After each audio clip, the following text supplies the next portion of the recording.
The question is very simply, what is the difference between consolidation and absorption? Okay, now a lot of people look at this and they think it's one and the same thing, and categorically it isn't. Okay, more importantly, the end outcome, or what happens after consolidation and what happens after absorption, are two very, very different things. Okay, and it's important you learn the difference. It's important you understand this nuance, and it's most important you start to apply this concept to your trading. Okay, so the basic crux of it, right? A lot of people talk about price action. They throw this word around, price action, like it actually means something. The essence is that price action can be just as misleading as a candlestick chart could be, as much as the footprint could be. Okay, in essence, you have to learn to sort of almost amalgamate, the price action with the candlesticks, with the footprint. You have to find that combination that ultimately, gives you that more powerful confluence. Okay, so be very cautious in always thinking that something is consolidation on price action. Okay, because consolidation and absorption can only rarely be seen on a footprint, and I'll show you the distinction between the two in a minute. Now, we're going to focus very much on the E-Mini S&P from the 20th of May, so that is Monday the 20th of May, and I'm going to show you an example of consolidation as well as an example of absorption. Okay, now before I go through it, I'm just going to give you a basic annotation. They look the same. Okay, so in terms of a candlestick, that could be absorption and it could be a consolidation. Okay, and hence the confusion. Hence, why a lot of people use the words, as though they mean the same thing. Okay, they're not interchangeable words, however, because consolidation is where the market moves into a sideways pattern. Okay, if you want, you can call this support and resistance. Okay, but it isn't support and resistance simply because support means someone is supporting the market and initiating. Resistance means someone is resisting and initiating. Okay, so let's rather call it zone 1 and zone 2. Okay, for clarity purposes. Now, the major difference and distinction between consolidation and absorption is the type of activity, the type of interaction that is taking place in here. In other words, if we see the market go back but up, comes up to this price point, and we see a substantial amount of volume transacted at this higher price, okay, and the market then backs off, we then see a substantial amount of volume transacted at this price, and it goes back up, and we see a substantial amount of transaction traded at this price. All right, if you see a substantial amount of transaction, now the next question you should ask is, what is substantial? And we'll get to that. Okay, if you see a substantial sustained amount of trade within a tight range, you've got absorption. In other words, buyers are lifting offers, they run into a large order, we get a two-way trade of high volume, high velocity, and the market backs off. Equally, market gets down to lower prices. We start to see the buyers reload the bid, the sellers keep selling. Eventually, the pressure releases, and price starts to navigate up. In this instance, we've got absorption. Now, in the example of consolidation, it will look almost identical. The only difference is how much volume is being transacted. Okay, so you almost got to think of it in terms of this word, effort. So how much effort is occurring in a narrow band of price range? That's in essence the difference between consolidation and absorption. Now, the reason we have to, as traders, the reason we have to differentiate, okay, is because absorption is usually followed by some form of initiative. Okay, in other words, once that absorption resolves itself, i.e. once the buyers have filled their boots and there's no more selling, right, we then tend to get a little bit of a continuation type flow, momentum type flow. In the example of consolidation, okay, yeah, the market will probably extend this little range, but it's very likely it's going to come back, test it, maybe even come back inside and test the other side. In other words, the likelihood for continuation in an absorption example is much higher than in a consolidation example. Okay, so take that basic understanding, apply it to your charts, have a look if it makes sense to you. More importantly, go and look what happens afterwards. Okay, try and develop this concept for yourself and see if it can add some value. Now, Like I've said, yeah, it's a basic rule of thumb, and again, it's not as straightforward as this. Okay, there is a nuance to this, which is why someone gets called a professional trader because they've developed the nuances over time. Okay, so as a basic premise, basic rule of thumb, we're looking for high relative volume, price point volatility, and initiative conclusion. If you have those three things, you've got absorption. If you don't have one of those three things, okay, you need all three of these for it to be absorption. If you don't have all three of them, you've got some form of consolidation. Okay, that's the basic crux of it. Now, the example we're looking at, this is the E-Mini S&P 500, dated the 20th of May, and this is a 5-minute chart. Okay, so what we're in essence looking at is we're in essence going to take a look at this little segment here from the E-Mini S&P because we want to go and interpret, what the heck happened here? What was actually going on inside of this range between 44s and 55s, okay? And the reason is important, all right? You can see we've got that 28.55 highlighted. Why? Well, ding, ding, ding, it was the breakout of the inside day. Okay, so there was a hive of activity when we took out those 28.55s. Cash market opened, went and tested it. Okay. Now the reason I've pinpointed this specifically is because I got asked the question, what is the difference between consolidation and absorption? But the question people should be asking is, why does it sometimes feel like the perfect level, i.e. the perfect short at 28.55, why did it feel so difficult? Why did it feel like if I sold it there, went on side, came back, went on side, came back, went on side, came back, went on side? Why is it that sometimes the market just doesn't go in a straight line off of specific levels? Okay, and the simple answer to the question is that a lot of the time there's more to the markets than just simply selling the high and buying the low. Okay, don't forget the market's not speculatively they're not speculative in nature. They're driven by thousands of other participants, and your large time frame participants, as a rule of thumb, in terms of the volume they trade, are generally not going to be speculative, and if anything, they'll very rarely be speculative outright. Okay, that's important to understand because when you start to see the markets that way, you start to recognize that sometimes price is important. Sometimes price is leading ultimately the move. But sometimes there's other factors at play. Sometimes there's flow. In other words, someone has to come in and do something and price is irrelevant. Sometimes there's volume and someone comes in and says, well, I need to execute 100,000 contracts in the E-Mini S&P, and you get a specific type of movement. Okay, sometimes the technicals are relevant. Sometimes the fundamentals are relevant.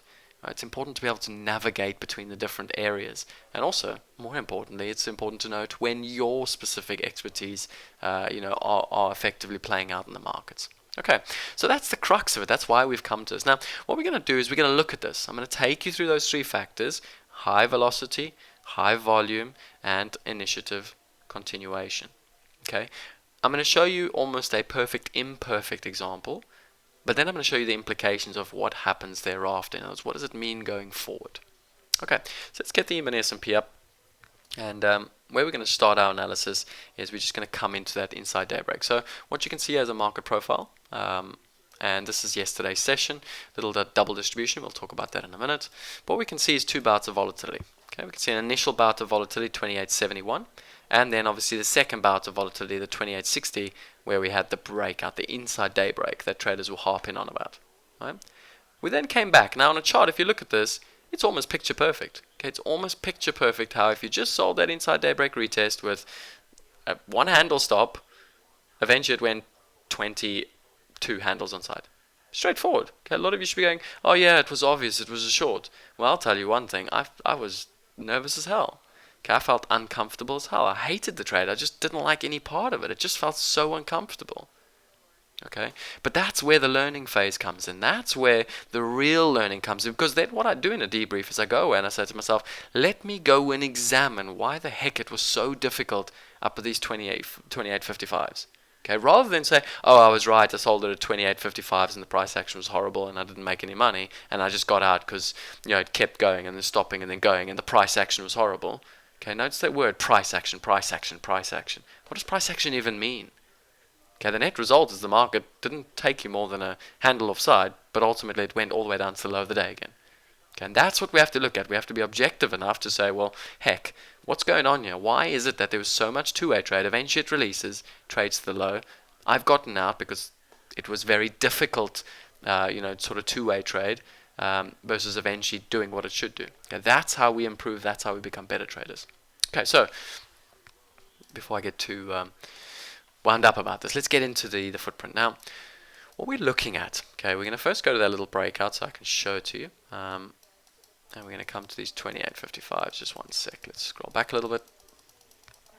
Okay, so I'm going to take you to the breakout, show you the little impulse move in the morning, and then we can come back. Okay, so we got the 28.55s. We can see market volume picks up. Okay, each one of these 5-minute rotation. For those of you that are new, each one's a 5-minute rotation, and the dark colors show obviously a relative shift. So the darker the color, the more aggressive. We have volume at the top, delta in the middle, and cumulative delta at the bottom. Okay, so we can see straight away a big shift in dynamic. Right, not only do we have price volatility, greater number of prices, we also have directional volatility, pick up in the volume, pick up in the delta. Okay, authentic move. Okay, that's a genuine authentic move. It's the start of an offer. Okay, someone comes in and they've sold the market down. Okay, market then comes a little bit bid, sells off again, and now we want to move on to the cash session. Okay, so we see the cash market opens, drives a little bit higher, and comes in and tests that breakpoint 28.55. Now, this is where we begin to interpret and understand absorption versus auctioning. Okay, so in the first test of 28.55, you should notice something very, very interesting in terms of this caption you can see. And if I zoom it out, you can see it even better. Right? Notice in these candles starting from here and this box, what do you see that sticks out like a sore thumb? Okay, simple answer is this little block here. Nice darkly colored shaded. You don't see it here. You see a little bit of it here. Okay, we'll pay attention to that in a minute. You see bouts of it here. Nothing really in the rest. But this sticks out like a sore thumb. This little area of prices from 53 to 54. Okay, let's zoom in and see what it happens. So over that price point 53 to 54, we can see we almost transact 25,000 contracts. Okay, now think about that for a second. 25,000 contracts over 10 minutes time frame, transacted over 4 prices. This is in a market that's moving, on average at the moment 20 to 25 handles. Okay, so over 4 prices in a market that moves 20 to 25 handles, which is 100 prices effectively. So over 4 prices we do 25,000 volume. Okay, that's significant. And what's happened here in essence is the market's come back bid, and I said I'd show this to you. So it's come back bid. And on the first retest of that 28.53 area, we see the process of absorption beginning. Okay, and we see a continuation of the absorption. Now, it's absorption simply because we're getting the consolidation and we're getting the high amount of volume. What happens then? We see the market back off. All right, the market then goes bid up a second time. Right. This time we see slightly less absorption. In other words, in the first instance it was very passive absorption. In the second observation, market goes bid up and straight away gets rejected. Okay, so again the sellers enter very aggressively. Notice the volume. Okay, so we're holding on to a sustained amount of volume. We can see that through slightly darker colors. Okay, we can also see it through the delta reaction. Okay, market then drifts a little bit lower. What happens? Goes bid up a third time. Okay, comes and tests where? The 52s. Where do we get those 52s from? Ding, ding, ding. The first time we saw the absorption on the test of 52s, comes back and tests that level. And again, the sellers then step in even more aggressively. So what you should see straight away, without me even showing it to you, you should see the sellers stepped in at 55. They absorbed, very aggressive, very passive offer there. Okay, the market went down, came back bid. Where did they offer? Slightly lower, around the 55s. Okay, market went low. Where it went back bid up, and where did they offer? 52 and a halves.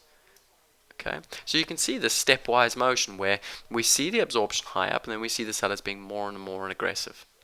Okay, market comes up again, back up to that 52 and a half. This time, the sellers don't stop. Okay, the sellers initiate, and they continue to initiate, and continue to initiate, and continue to initiate all the way to the low of the day.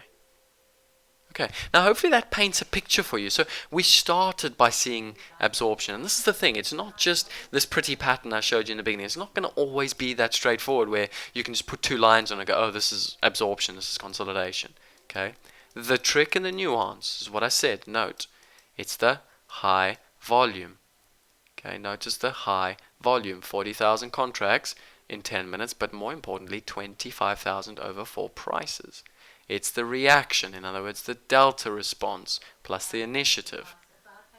Okay, and then last but not least, it's also the price volatility. So if you compare the price range, sort of in previous segments to suddenly what's happening up here, you'll see a shift in that price range. You'll see the dynamic of price ultimately changing. In other words, the velocity. Okay, the market comes up, gets hit, comes up a second time, gets rejected even quicker, goes lower, comes bid again, gets hit again. Very, very aggressive, very, very quick. The dynamic is shifting. And that's the 3 keys. Now, what's important to understand going forward, okay, is that once we get above this area of absorption now, okay, remember absorption auctioning doesn't necessarily imply resistance. It's just a point where someone facilitated trade. So yes, it's an important point to reference, 52 to 55, or even lower, so 50 to 55. Okay, make no mistake, in today's session, 50 to 55 at some point will act as some form of either the resistance, or if it breaks above it, start to act as support. Okay, let's get into today's analysis because it's a very interesting looking chart and profile.